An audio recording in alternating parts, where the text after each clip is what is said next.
ॐ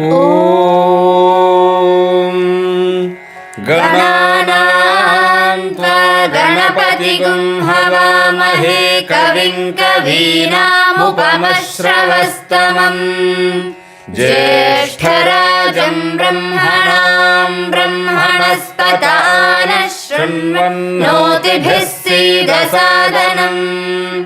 ॐ श्री महागणाधिपतये नमः। ॐ श्री सरस्वत्यै नमः। ॐ श्री वेदपुरुषाय नमः। ॐ श्री गुरुभ्यो नमः। हरिः ॐ। జై శ్రీ వేదం. వేదం వందే జగద్గురుం. పరిపూర్ణ పరబ్రహ్మస్వరూపైనటువంటి దివ్య వేద భగవత్ స్వరూపులారా, మనం తైత్రీయోపనిషత్తు నందు ఉన్నటువంటి శిక్షావల్లిలో నవమ అనువాకాన్ని అధ్యయనం చేయబోతున్నాం. మరి స్థూల మందమ సూక్ష్మ అధికారులకు ఉపాసన యోగ్యమైనటువంటి ఉపాసనలు చెప్పిన తర్వాత, పరబ్రహ్మతత్వాన్ని తెలుసుకున్న తర్వాత మరలా కర్మలేంటి అన్నటువంటి శంకను ఆశించి భగవంతుడు నిత్య కర్మలను ఆచరించవలసిందే అన్నటువంటి విధిని మరలా ఈ అనువాకం నుండి చెప్తున్నాడు. కాబట్టి అందరికీ తెలిసినటువంటి మంత్రాలు ఇవన్నీ కూడా చాలా చక్కగా ఉంటాయి. మీరందరూ కూడా జాగ్రత్తగా విని నేర్చుకొని తరించండి. ఇప్పుడు ఋతంచ స్వాధ్యాయ ప్రవచనేచ అన్నటువంటి మంత్రమును పూర్తిగా చెప్పలేని ఎడల, చెప్పలేని తలంచి ఋతంచ వరకు చెప్పి స్వాధ్యాయ ప్రవచనేచ వరకు మనం మళ్ళీ చెప్పుకొని మంత్రాన్ని తర్వాత మళ్ళీ రెండో పాఠంలో మంత్రాన్ని మొత్తం చెప్పుకుందాం. ఓం ఋతంచ ऋतञ्च ॐ ऋतञ्च स्वाध्याय प्रवचने च स्वाध्याय प्रवचने च स्वाध्याय प्रवचने च सत्यं च सत्यं च सत्यं च स्वाध्याय प्रवचने च स्वाध्याय प्रवचने च स्वाध्याय प्रवचने च तपश्च तपश्च तपश्च स्वाध्याय प्रवचने च स्वाध्याय प्रवचने च स्वाध्याय प्रवचने च दमश्च दमश्च दमश्च स्वाध्याय प्रवचने च स्वाध्याय प्रवचने च स्वाध्याय प्रवचने च शमश्च शमश्च शमश्च स्वाध्याय प्रवचने च स्वाध्याय प्रवचने च स्वाध्याय प्रवचने च अग्नयश्च अग्नयश्च अग्नयश्च स्वाध्याय प्रवचने च स्वाध्याय प्रवचने च स्वाध्याय प्रवचने च अग्निहोत्रं च अग्निहोत्रं च अग्निहोत्रं च स्वाध्याय प्रवचने च स्वाध्याय प्रवचने च स्वाध्याय प्रवचने च अतिथयश्च अतिथयश्च अतिथयश्च स्वाध्याय प्रवचने च स्वाध्याय प्रवचने च स्वाध्याय प्रवचने च मानुषं च मानुषं च मानुषं च स्वाध्याय प्रवचने च स्वाध्याय प्रवचने च स्वाध्याय प्रवचने च प्रजा च प्रजा च प्रजा च स्वाध्याय प्रवचने च स्वाध्याय प्रवचने च स्वाध्याय प्रवचने च प्रजनश्च प्रजनश्च प्रजनश्च स्वाध्यायप्रवचने च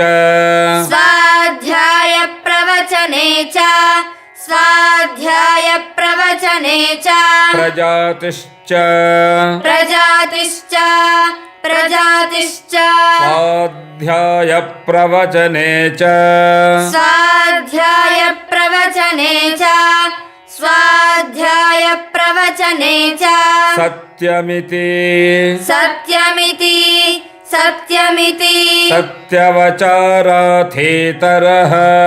सत्यवचाराधीतरः सत्यवचाराधीतरः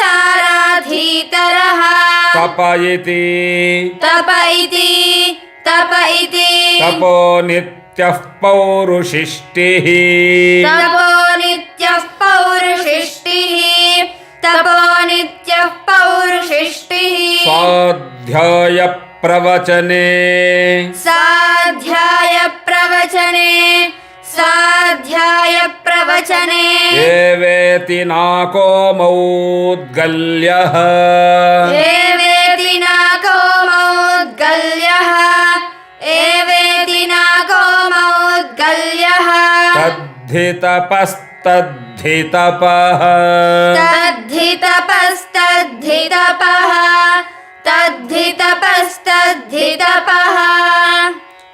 ఇప్పుడు మనం మంత్రాన్ని మొత్తం చెప్పుకుందాం. అయితే ప్రతి దగ్గర చా వచ్చిన తర్వాత స్వా ఉంది కాబట్టి చస్వ చస్వ అంటే సకారాన్ని రెండు సకారాలుగా భావిస్తూ మనం చెప్పుకోవాలి. లేకపోతే తేలిగ్గా చెప్తే అది పరంపర దోషం వస్తుంది. కాబట్టి ఆ విధంగా కాకుండా రెండు సకారముల యొక్క ఉచ్చారణ ఏ విధంగా ఉంటుందో ఆ విధంగా చెప్పుకోవాలి. మీరు చెప్పేటప్పుడు గుర్తుపెట్టుకుంటే మీకు తప్పనిసరిగా తెలుస్తుంది. ఓం ఋతంచ స్వాధ్యాయ ప్రవచనే చ ఓం ఋతంచ స్వాధ్యాయ ప్రవచనే చ ఋతంచ స్వాధ్యాయ ప్రవచనే చ సత్యంచ స్వాధ్యాయ ప్రవచనే చ సత్యంచ స్వాధ్యాయ ప్రవచనే చ సత్యంచ స్వాధ్యాయ ప్రవచనే చ తపశ్చ స్వాధ్యాయ ప్రవచనే చ తపశ్చ స్వాధ్యాయ ప్రవచనే చ తపశ్చ స్వాధ్యాయ ప్రవచనే చ దమశ్చ స్వాధ్యాయ ప్రవచనే చ దమశ్చ స్వాధ్యాయ ప్రవచనే చ దమశ్చ స్వాధ్యాయ ప్రవచనే చ శమశ్చ స్వాధ్యాయ ప్రవచనే చ శమశ్చ స్వాధ్యాయ ప్రవచనే చ శమశ్చ స్వాధ్యాయ ప్రవచనే చ అగ్నయశ్చ స్వాధ్యాయ ప్రవచనే చ అగ్నయశ్చ స్వాధ్యాయ ప్రవచనే చ అగ్నయశ్చ స్వాధ్యాయ ప్రవచనే చ అగ్నిహోత్రంచ స్వాధ్యాయ ప్రవచనే చ అగ్నిహోత్రంచ స్వాధ్యాయ ప్రవచనే చ అగ్నిహోత్రంచ స్వాధ్యాయ ప్రవచనే చ అతిథయశ్చ స్వాధ్యాయ ప్రవచనే చ అతిథయశ్చ స్వాధ్యాయ ప్రవచనే చ అతిథయశ్చ స్వాధ్యాయ ప్రవచనే చ మానుషంచ స్వాధ్యాయ ప్రవచనే చ మానుషంచ స్వాధ్యాయ ప్రవచనే చ మానుషంచ స్వాధ్యాయ ప్రవచనే చ ప్రజా చ స్వాధ్యాయ ప్రవచనే చ ప్రజా చ స్వాధ్యాయ ప్రవచనే చ ప్రజా చ స్వాధ్యాయ ప్రవచనే చ ప్రజనశ్చ స్వాధ్యాయ ప్రవచనే చ ప్రజనశ్చ స్వాధ్యాయ ప్రవచనే చ ప్రజనశ్చ స్వాధ్యాయ ప్రవచనే చ ప్రజాతిశ్చ స్వాధ్యాయ ప్రవచనే చ ప్రజాతిశ్చ స్వాధ్యాయ ప్రవచనే చ ప్రజాతిశ్చ స్వాధ్యాయ ప్రవచనే చ సత్యమితి సత్యవచారాథేతరః సత్యమితి సత్యవచారాధీతరః सत्यमिति सत्यवचाराधीतरः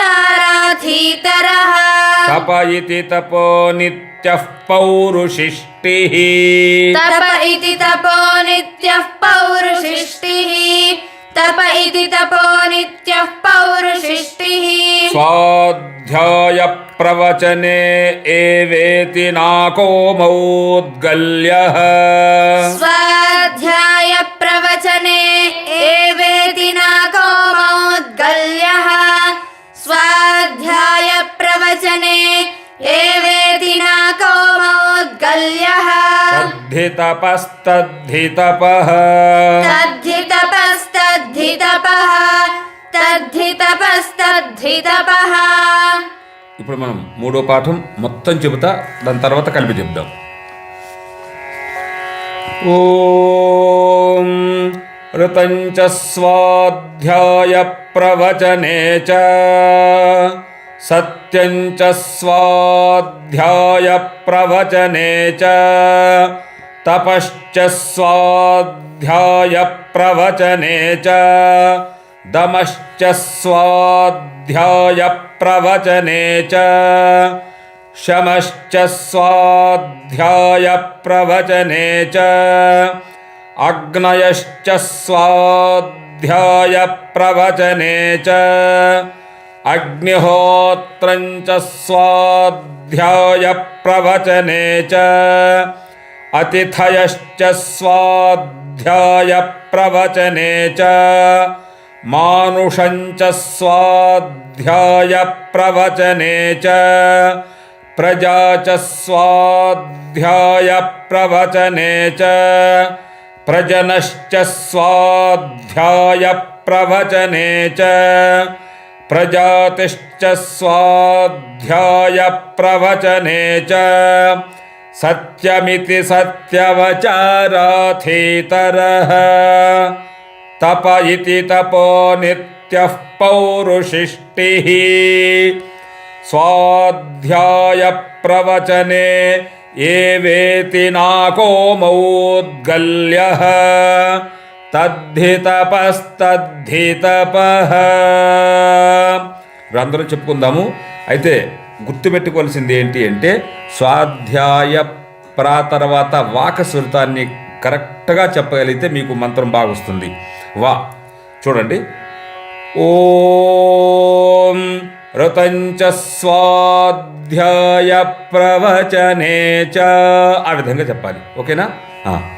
ఓం ऋतञ्च स्वाध्याय प्रवचने च सत्यञ्च स्वाध्याय प्रवचने च तपश्च स्वाध्याय प्रवचने च दमश्च स्वाध्याय प्रवचने च शमश्च स्वाध्याय प्रवचने च अग्नयश्च स्वाध्याय प्रवचने च अग्निहोत्रञ्च स्वाध्याय प्रवचने च अतिथयश्च स्वाध्याय प्रवचने च मानुषञ्च स्वाध्याय प्रवचने च प्रजा च स्वाध्याय प्रवचने च